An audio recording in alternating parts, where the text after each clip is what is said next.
कशात I hope छानच असाल तर पुन्हा एकदा हाऊसवाईफ या व्लॉगमध्ये मी कोमल तुमचे खूप सारे मनापासून स्वागत करते। तर आज जे आहे तर ते थोडंफार इव्हिनिंगचं रूटीन आणि एखादी रेसिपी तुमच्यासोबत शेअर करायचं ठरवलं होतं। तर त्याच पद्धतीने जे आहे तर ते व्हिडिओ कंटिन्यू करणार आहे। तर तुम्ही सुद्धा चॅनलला नवीन असाल, चॅनलला सबस्क्राईब केलं नसेल तर चॅनलला आवर्जून सबस्क्राईब करा। तर इथे बघू शकता संध्याकाळी स्वयंपाकाची जी आहे तर ती बऱ्यापैकी तयारी झाली होती। भाजी चपाती जी आहे तर ती करून झालेली आणि शेंगदाण्याचा कूट जो होता तर तो बऱ्यापैकी संपत आलेला। तर त्यासाठी त्याचीच तयारी चालू होती। शेंगदाणे जे आहे तर ते छानपैकी आता खरपूस भाजून घेणार होते। तर शेंगदाणे भाजताना जे आहे तर ते लो किंवा मीडियम फ्लेमवर जे आहे तर ते आपल्याला भाजायचे आहेत की जेणेकरून ते छान प्रकारे भाजले जातात। तर मगाशीच म्हटलं मी तुम्हाला की बऱ्यापैकी भाजी आणि चपाती जी आहे तर ती करून झाली होती। तर त्यानंतर इथे आज करायची होती टोमॅटोची चटणी, कारण मुलांना जी आहे तर ती खूप आवडते। तर कधीतरी त्यांच्या आवडीचं केलं तर मुलं चिडचिड जे आहे तर ते अजिबात करत नाही किंवा त्यांचा चिडचिडेपणा जो आहे तर तो कमी होतो। तर त्यासाठी त्यांची फरमाईश किंवा आज त्यांच्या मनाप्रमाणे जे आहे तर तो बराचसा किचनमध्ये स्वयंपाक होणार होता असं म्हणायला देखील काही हरकत नाही। तर छान असे लाल लाल जे होते टोमॅटो तर ते मी आता कट करून घेतलं आहे। तर हे टोमॅटो जे आहे तर जास्त छोटे किंवा जास्त मोठेसुद्धा आपल्याला ठेवायचे नाही, तर मीडियम साईजमध्ये जे आहे तर ते आपण घेणार आहोत कट करून। तर वेगळं काही नाही, जास्त काही नाही यामध्ये, पण नॉर्मल आपली जी रोजची रेसिपी आहे तर ती प्रत्येक ठिकाणी वेगळी केली जाते।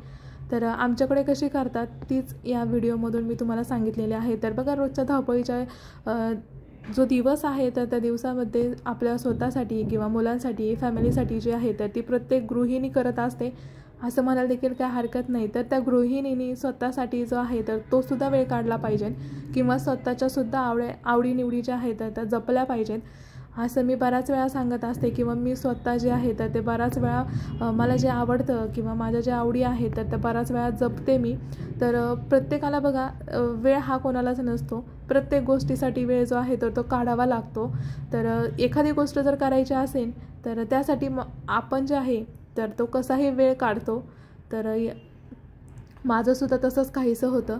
तर इथे बघा हा जो आहे तर तो ग्राइंडर म्हणूयात किंवा कटर म्हणूयात, तर हळदी कुंकाला जो आहे तर मम्मीकडे गेले होते आणि तिथे जे आहे तर तो हळदी कुंकाला या पद्धतीने भेटला होता। तर असे जे किचनमधले छोटे छोटे जे प्रोडक्ट आहेत किंवा जे बेसिक आपण किचनमध्ये वापरतो तर त्याने आपलं जे आहे तर तो खूप सारा वेळ वाचतो आणि असाच जो थोडा थोडा वेळ जो आहे तर तो वाचवून फुल डेमध्ये आपण जो आहे तर तो स्वतःसाठी वेळ दिला पाहिजे किंवा देवा। माझं तर असंच असतं की पटकन काम उरकून जे आहे तर ते मी कधीही माझ्या आवडीच्या गोष्टी करेन किंवा मग एखाद्या वस्तूसाठी किंवा मग एखाद्या कोणत्या घरातली जी साफसफाई आहे तर त्यासाठी मी तो वेळ वापरेन असंच काहीसं असतं। तर बघा प्रत्येक आठवड्याचं जे आहे किंवा वीकली जे रुटीन आहे तर ते बऱ्यापैकी ठरवून करत जा। तर तसं जर केलं तर बराचसा जो आपला वेळ आहे तर तो वाचतो आणि उद्या काय करायचं आहे किंवा आपण ह्या वेळेत काय करणार आहोत तर त्या बऱ्याचशा गोष्टी आपल्याला माहीत असतात। त्यामुळे वेळेचं किंवा टाईमचं जे मॅनेजमेंट आहे तर ते बऱ्यापैकी चांगलं होतं। तर गृहिणींना जे आहे तर ते टाईमचं मॅनेजमेंट शिकवावं लागत नाही, कारण एकदा गृहिणी किंवा मॅरिड लाईफ नंतरची जी लाईफ आहे तर त्याच्या बऱ्याचशा अनुभवावरून मला तरी असं वाटतं की गृहिणींना जे आहे तर ते टायमाचं मॅनेजमेंट बऱ्यापैकी शिकवावं लागत नाही। तर शेंगदाणे जे आहे तर ते बऱ्यापैकी छान असे भाजून झाले होते। तर तोपर्यंत टोमॅटो जे आहे तर ते पाण्यामध्ये वॉश करण्यासाठी ठेवले होते। तर आपला कांदा जो आहे तर तो बऱ्यापैकी छान असा कट झाला। तर हे जे वस्तू आहेत तर याने बराचसा आपला जो वेळ आहे तर तो वाचला जातो। तर इथं तुम्ही बघू शकते किती छान प्रकारे कांदा जो आहे तर तो बारीक असा कट झालेला आहे। तर ते आता शेंगदाणे भाजून होईपर्यंत मी पुन्हा शेजारच्या गॅसवरती जे आहे तर टोमॅटोची भाजी जी आहे किंवा चटणी म्हणूयात तर ती करण्यासाठी ठेवणार आहे। तर इथे तुम्ही बघू शकता कढई मी अगोदरच ठेवलेली आणि थोडंसं जे तेल वगैरे आहे तर ते मी टाकून ठेवलं होतं। तर छान अशी आपण आता त्याला फोडणी देणार आहोत। तर सगळ्यात अगोदर लसूण जो आहे तर तो अशा पद्धतीने घेतलेला होता, तर तुम्ही टेचून देखील घेऊ शकता आणि मी इथे जे आहे तर तो कापून घेते। नॉर्मली टेचून शक्यतो जास्त लसूण घेत नाही मी। तर त्यानंतर जिरी मोहरी जी आहे तर आपण रेग्युलर जशी फोडणी देतो तर त्याच पद्धतीने आपण फोडणी देऊन घेणार आहोत आणि त्यानंतर जिरे मोहरीचा जो तडका दिल्यानंतर आपण जो कट केलेला कांदा आहे तर तो त्यामध्ये छान असा परतून घेणार आहोत। त्यामध्ये टाकून. तर इथे बघा मी आता हिरवी मिरची जी आहे तर ती घ्यायला गेले होते.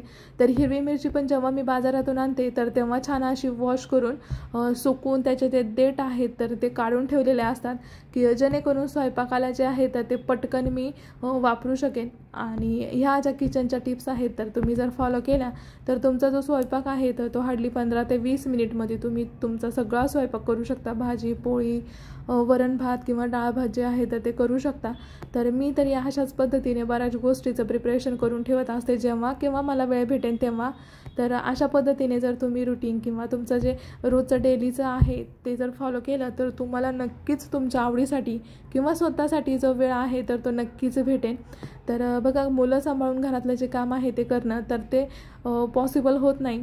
कारण माझ्यासुद्धा बाबतीत जे आहे तर ते बऱ्याच वेळा असं होतं, कारण फुल डे घरातलं काम, परत मुलांचं स्कूलवरून आल्यावरती त्यांचा स्टडी, त्यांचं खाणंपिणं जे आहे तर यामध्येच फुल दिवस जो आहे तर तो निघून जातो. कधी येतो आणि कधी जातो कधी कळतसुद्धा नाही. तर बऱ्याच वेळा जे आहे तर ते माझ्या बाबतीतसुद्धा असंच बऱ्याच वेळा होत असतं. सो चालायचंच आता हाऊसवाईफ म्हटल्यावरती. तर हे सगळं करता करता जे आहे तर ते स्वतःच्याला हाऊस किंवा स्वतःचे जे ड्रीम आहे तर त्याकडे तुम्ही अजिबात दुर्लक्ष करू नका. कारण आपण हाऊसवाईफ जरी असलो तरी घरात बसून जे आहे तर ते आपण बऱ्यापैकी स्वतःचे हाऊस भागवण्यापुरती जे आहे तर ते कमवू शकतो. तर ते कशा पद्धतीने बघा, तर तुम्हाला एखाद्या गोष्टीची आवड असेल तर तुम्ही त्यासाठी वेळ द्या. मेहंदी म्हणा किंवा टेलरिंग काम म्हणा किंवा मग आरी वर्क म्हणा किंवा मग हे जे लोकर वगैरेचं विणकाम असतं किंवा मग बाकीचे तुम्ही श्लोक लिहित असाल ते श्लोक म्हणा किंवा मग काहींना कविता वगैरे करायची खूप हौस असते किंवा आवडतं. तर त्या ज्या आहेत तर त्या तुम्ही संच करून ठेवा किंवा त्यासाठी तुम्हाला ज्या काही किंवा कोणत्याही ॲक्टिव्हिटी म्हणा किंवा क्रिएटिव्हिटी म्हणा किंवा मग कोणती एखादा गोष्ट म्हणा की जी तुम्हाला खूप आवडते आणि त्यामध्ये तुम्ही खूप रमून जाता. तर अशा गोष्टी जर केल्या तर आपला जो दिवसभराचा थकवा आहे तो बऱ्यापैकी कमी होतो. कारण माझा स्वतःचा अनुभव आहे. आपली जी चिडचिड आहे किंवा दगदग तर तीसुद्धा खूप मोठ्या प्रमाणात कमी होते. कारण मी सुद्धा असं बऱ्याच वेळा करत असते. तर त्यानंतर बघा, भाजी वगैरे फोडणी देऊन झाल्यानंतर इथे आरीवर्कचं स्टँड आहे माझं. तर त्याची जी रिंग आहे तर ती अशा पद्धतीने माऊने तोडली होती. तर त्यासाठी मी एक छान अशी ट्रिक आता करणार आहे. तर इथे मी घेतला होता लोकरीचा धागा आणि इथे जो आहे तो 6 थ्रेडचा जो ग्लू असतो तर तो घेतलेला आणि कैची घेतली होती ती कट करण्यासाठी. तर त्या स्टँडला सगळा गुंडाळून घेतला मी. तर गुंडाळून झाल्यानंतर इथे बघा शेंगदाणे जे आपण मगाशी भाजून ठेवले होते तर त्याचा मी एकदाच जो आहे तर तो छान असा कूट करून ठेवणार होते, की जेणेकरून आपण जेव्हा केव्हा भाजी करू तर तेव्हा पटकन आपल्याला जे आहे तर ते भाजीमध्ये टाकता येतील.